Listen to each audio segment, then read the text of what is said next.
سختی یا ظلم، یہ اسلامی اخلاق کے خلاف ہیں۔ اب سوال یہ ہے کہ اگر بیوی ہم بستری سے انکار کر دے تو کیا مرد کو حق ہے کہ وہ زور زبر کرے؟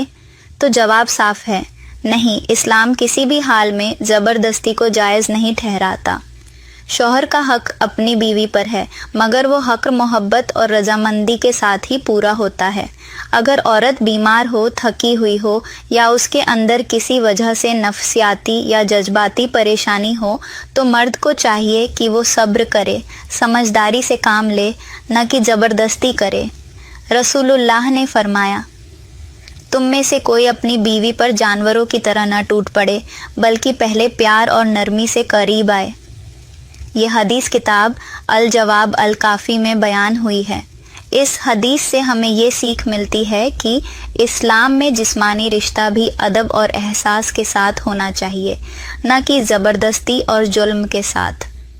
دوستوں، بہت سے مرد یہ سوچتے ہیں کہ بیوی کا انکار گناہ ہے اور اس وجہ سے وہ غصے میں آ کر زبردستی کرتے ہیں۔ حالانکہ حدیث میں یہ ضرور آتا ہے کہ اگر بیوی بے وجہ انکار کرے، شوہر بلائے اور وہ نہ آئے تو فرشتے اس پر لعنت کرتے ہیں، مگر اس حکم کو سمجھنا بھی بہت ضروری ہے۔ یہ اس صحیح ہے عورت کے لیے ہے جب بیوی صرف ضد یا بیجا بہانے سے شوہر کو ٹھکراتی ہے جبکہ کوئی شرعی وجہ نہ ہو۔ مگر اگر عورت بیمار ہے، تھکی ہوئی ہے، ناخوش ہے یا جذباتی طور پر پریشان ہے تو اس صورت میں مرد پر فرض ہے کہ وہ اسے آرام دے، نہ کہ زبردستی کرے۔ اسلام میں شوہر کا قیامت کے دن حساب ہوگا کہ اس نے اپنی بیوی کے ساتھ کیسا سلوک کیا۔ اگر اس نے ظلم کیا، اس کی رضامندی کو کچل دیا تو یاد رکھیے، اللہ تعالیٰ ظالموں کا ساتھ نہیں دیتا۔ بیوی کا جسم اس کی امانت ہے، اس کی ملکیت نہیں۔ مرد کو حق نہیں کہ وہ بیوی کے احساس، درد یا انکار کو نظر انداز کرے۔ اصلی مرد وہ ہے جو بیوی کے دل کو جیت کر اس کا بھروسہ حاصل کرے، نہ کہ ڈرا کر، دباؤ ڈال کر یا زبردستی سے۔ دوستو، زبردستی سے ہم بستری نہ صرف گناہ ہے بلکہ بیوی کے لیے نفسیاتی چوٹ بھی ہے۔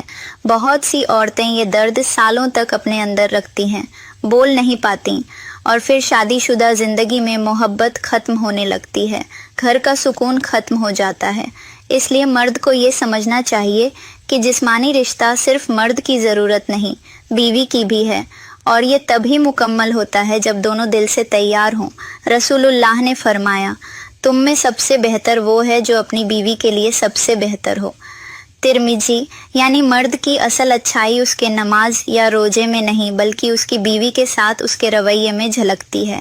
اگر وہ اپنی بیوی کا درد سمجھتا ہے، اسے احترام دیتا ہے تو وہ اللہ کے نزدیک سب سے افضل ہے۔ اب آئیے دیکھتے ہیں شریعت اس معاملے میں مرد کو کیا سکھاتی ہے۔ اگر بیوی بار بار انکار کرتی ہے تو مرد کو غصے میں نہیں آنا چاہیے بلکہ اسے نرمی سے بات کرنی چاہیے۔ اس سے پوچھنا چاہیے کہ وہ کیوں پریشان ہے، کیا وجہ ہے۔ اگر وہ تھکی ہوئی ہے تو اس کی مدد کرے، اس کے کاموں میں ہاتھ بنٹائے۔ اگر وہ جذباتی طور پر دور ہے تو اس کے دل کے قریب جائے، اس سے باتیں کرے، تعریف کرے، اس کے احساس کو سمجھے۔ اس طرح بیوی کا دل خود کھل جاتا ہے اور وہ شوہر کے قریب آنے لگتی ہے۔ محبت زبردستی سے نہیں، احساس سے پیدا ہوتی ہے۔ دوستو، ایک اور بات سمجھیے، اسلام میں عورت کو بھی یہ حکم ہے کہ وہ شوہر کا حق ادا کرے، مگر یہ رضامندی اور محبت کے ساتھ ہو۔ اگر شوہر اپنی بیوی سے پیار کرتا ہے تو عورت بھی خوشی خوشی اس کا ساتھ دیتی ہے، مگر اگر رشتہ ڈر اور مجبوری پر ٹکا ہو تو وہ رشتہ جلد ہی ٹوٹ جاتا ہے۔